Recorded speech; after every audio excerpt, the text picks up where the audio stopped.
There are trips in life that are meant to be relaxing, but instead, they become memories you can never erase. The people you trust the most might be hiding things you could never imagine, and the places you believe are safe could be where you're being watched down to your very breath. These are 3 real horror stories, all happening in moments when people let their guard down the most. And if you think this could never happen to you, listen until the end, before you turn off the lights. Story 1. I vanished from someone's memory. What I'm about to tell you is one of the last vivid memories I have from middle school, and not for a good reason. If anything, it was the most disturbing, most deeply unsettling thing that's ever happened to me. Back then, I didn't have many friends, just a small group of awkward kids who, like me, didn't quite fit anywhere else. There was Greg, J, Mark, and me. We were inseparable, or at least I thought we were. One summer, Greg invited the 3 of us to his family's secluded island home up in Maine. He never mentioned the place before. In fact, his family barely talked about it at all. They were secretive about everything. The island was small, cut off from the world. We had to take a ferry to get there. And the moment I stepped into that wooden house, I felt like I was in another reality. Rooms felt like they shifted overnight. Windows moved. Hallways stretched longer than I remembered. It was like being inside a dream, one you couldn't quite wake up from. It started with small things. I lost my favorite Barcelona cap. Greg said I probably left it at the beach, but I swore I brought it back. The next day, one of my favorite pens went missing. I had a collection. Weird, I know. But at that age, they meant everything to me. Jay remembered seeing me holding it on my bike. I didn't cry. Not again. Instead, I faked feeling sick and went to bed early. That night, I woke up around 3 a.m. Couldn't sleep. That's when I heard it whispering. Low, almost inaudible. I froze listening. It wasn't talking. It was like someone responding to something else. The sounds were coming from Mark's bunk bed, or at least I thought they were. The next morning I brushed it off, didn't bring it up. But later that day, something else happened. Mark left to use the bathroom and was gone for a while. Typical Mark. But then as I turned toward the house, I saw him. He was standing motionless in a second-story window, just staring at us. The problem, Greg's house didn't have a second floor. That night, I pretended to feel sick again. Stayed behind while everyone went to dinner. I couldn't shake the image of Mark staring from that window. Something told me to check his things, and I wish I hadn't. In Mark's duffel bag, I found my missing cap, my pen, my toothbrush, a nail clipper my mom packed, even a pair of my underwear, and then a notebook. Something inside me said not to open it, but I did. It was full of drawings, chaotic, violent pencil sketches, some pages so aggressively marked they tore through. Monsters, torture, mutilated bodies, people on fire, and then me, over and over again. My face, my name. One drawing showed me on a cross-legs missing mouth sewn shut. On the last page in large, shaky handwriting were the words, "I'll do it tomorrow."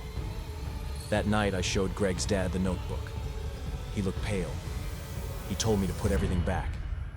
I didn't want to, but I did. Before closing the bag, I tore out one page, a drawing of me.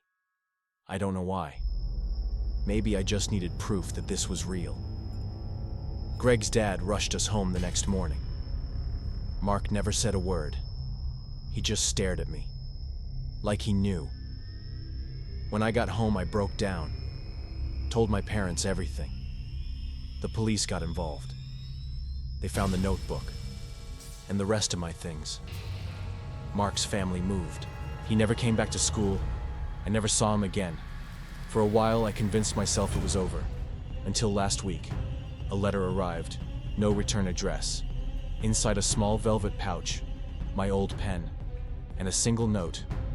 It read, "I remember everything." Story 2. The Hunt in the Snow. My family isn't like most families. While others go on summer beach vacations or spend holidays somewhere warm, we pack up rifles, gear, and laser tag equipment and run around in the snow-covered woods like lunatics.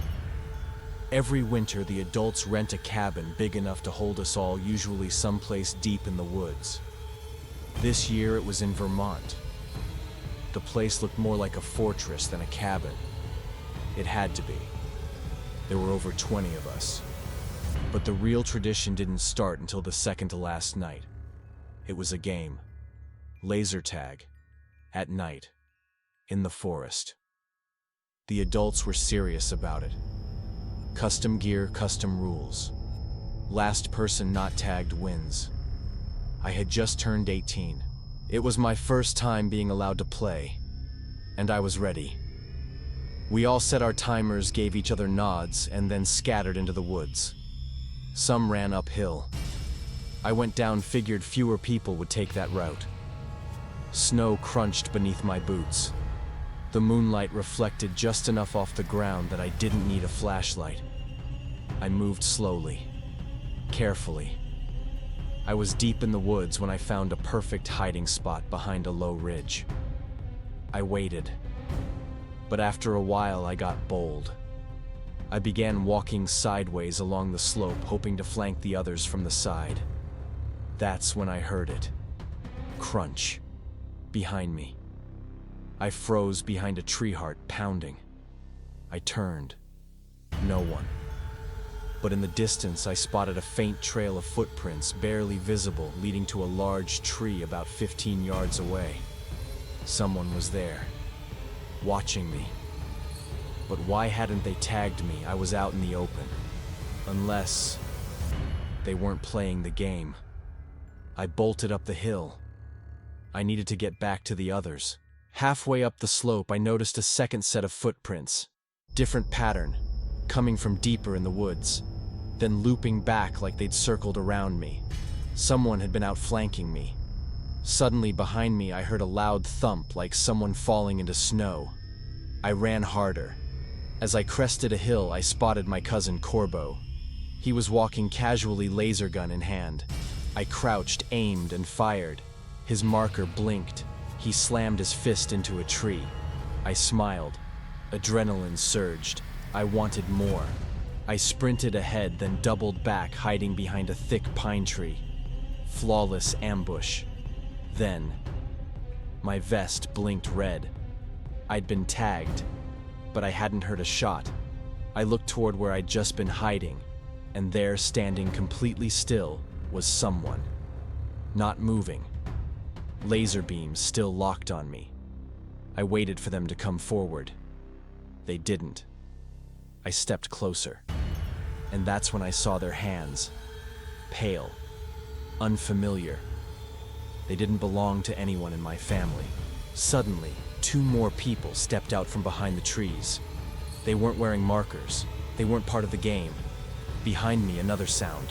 I turned to see a man in a ski mask holding a trash bag in one hand and a knife in the other. He saw me and ran.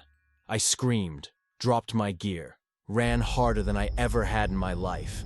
They chased me, shouting something I couldn't even recognize as English. Snow kicked up behind me.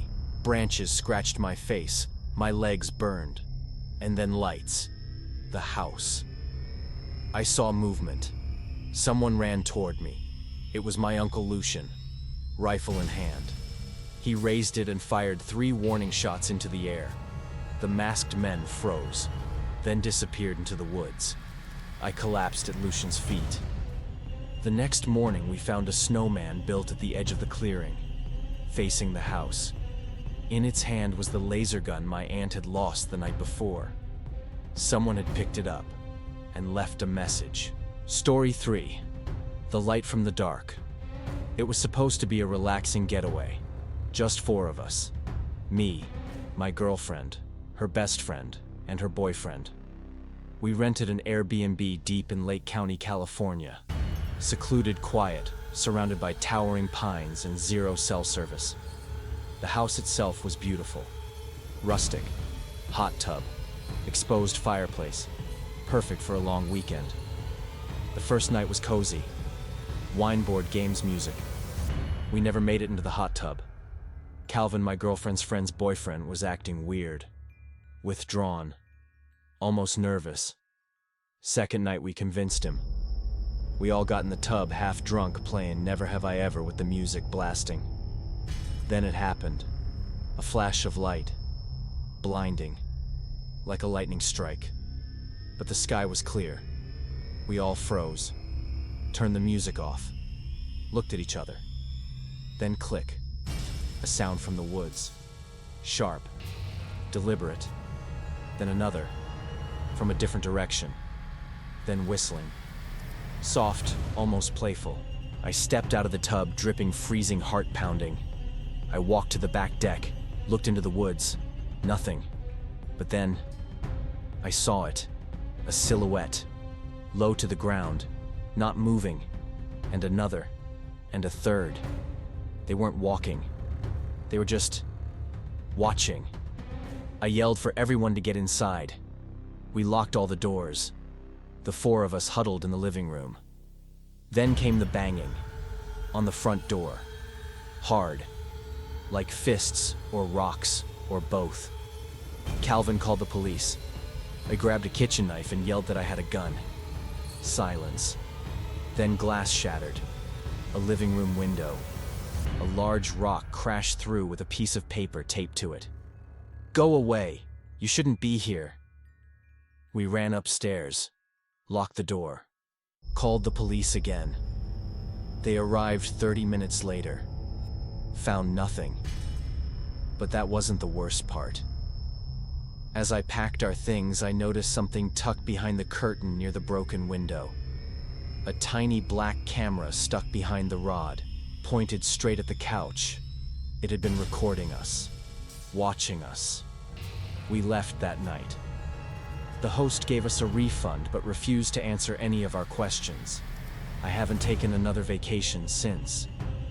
But I still wonder, what if we hadn't noticed that camera? What if we'd stayed one more night? 3 stories. 3 moments in time. 3 different places. But they all have one thing in common. None of them thought it would ever happen to them. Maybe you've ignored the warning signs too. A strange look from someone in your group. A faint sound in the middle of the night. A flash of light between the trees. Trust me. The things that make your skin crawl are rarely just coincidences.